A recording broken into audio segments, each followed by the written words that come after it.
Hey folks, it's Lindsey Hellison with SPS back in the building over at Romulus Middle School, but it's for the high school program. I'm looking at a field that's going to have some turf behind it really soon. I'm sitting here with a great young man, great coach, great leader, great pillar of the community, Coach Charles Searcy. Coach, how you doing today? I'm very good. How about yourself? Good, man. It's been a treat for me not only to come out just to watch you guys. Shout out to your coach, Marcus.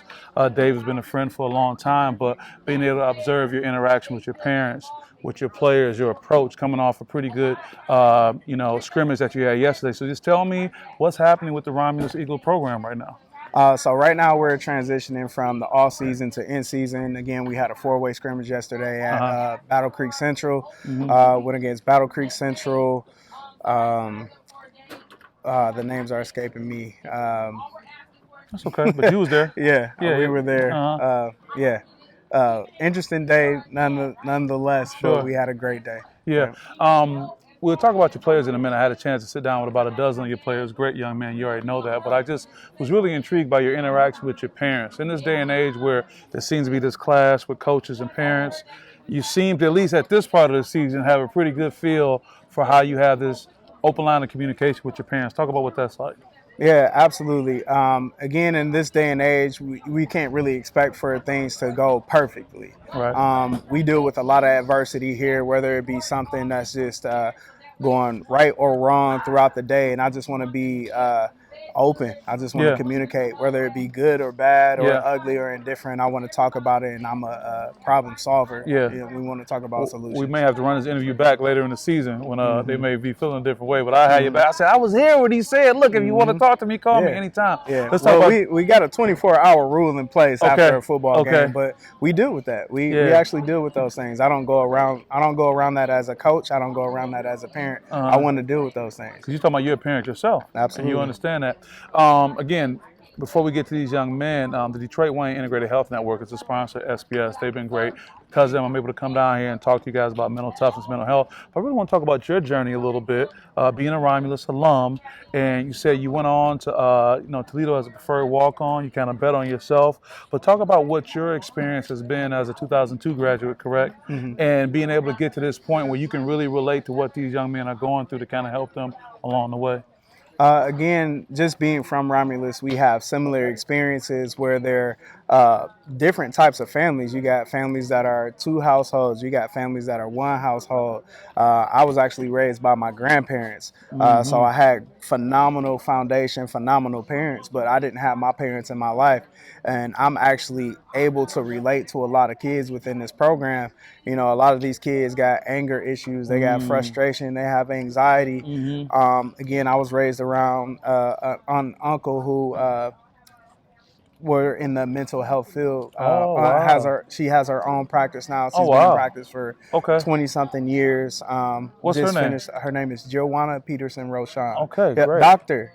Joanna Peterson Roshan. Yeah, she's going to pop you in the ear later for not saying that. Dr. He fixed it. He corrected it. He corrected it. It's good. Thank you for all that you do. So that's a great segue to talking about mental health. I talked to all of your guys, and they all have very unique definitions about mental toughness and mental health.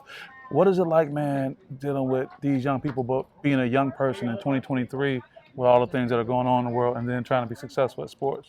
I think they deal with a lot. These kids have a lot of distractions. They have a lot of different things that they have to deal with that we didn't.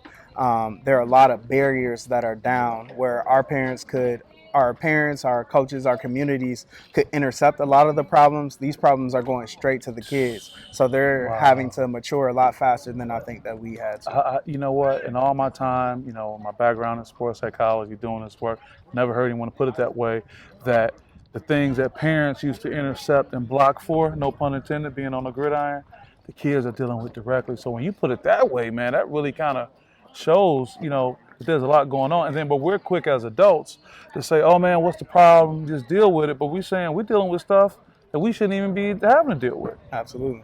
I look on the wall in the locker room. It says Carpe Diem, seize the day. How is that important to the program and what's going on?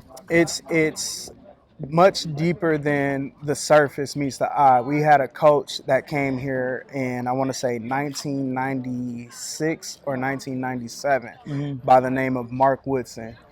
He came from Robichaud. I want to say Coach Woodson's background was he played football in college, did an internship with University of Michigan, and he coached some championship teams over at Robichaud, and then he came to Romulus High School.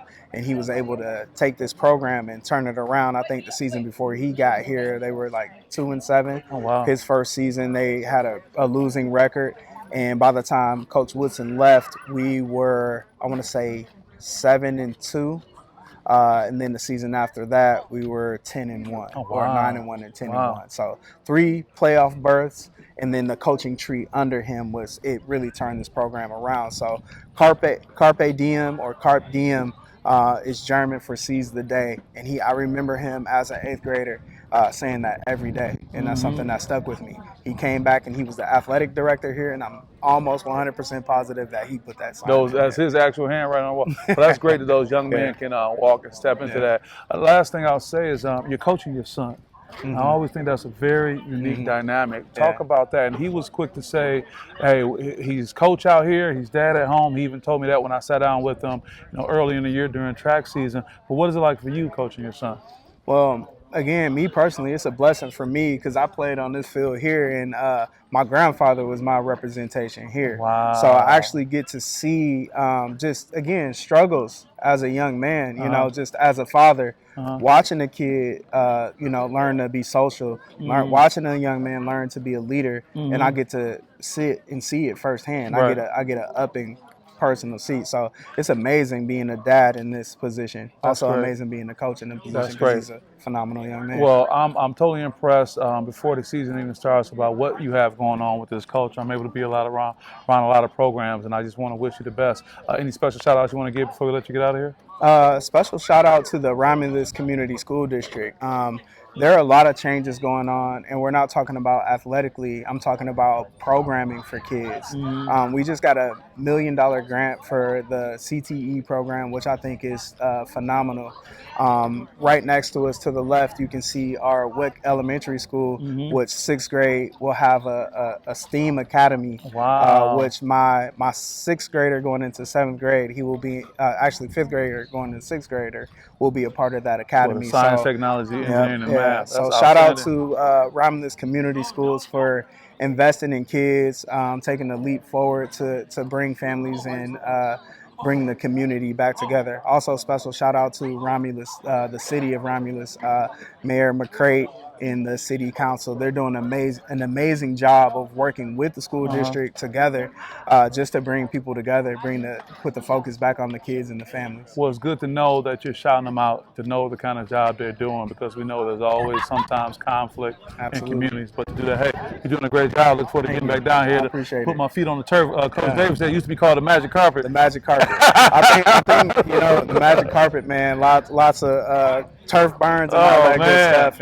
and again, lots of great players. Again, a lot of people don't get credit, man. A lot of great players that played on this field. So I think we're going to continue with the nickname of the magic carpet. The magic carpet. Okay. Well, with you leading the way, I know it's going to be great things. With that being said, this is Lindsey Hustle with SPS, and we'll see you guys next time. Peace.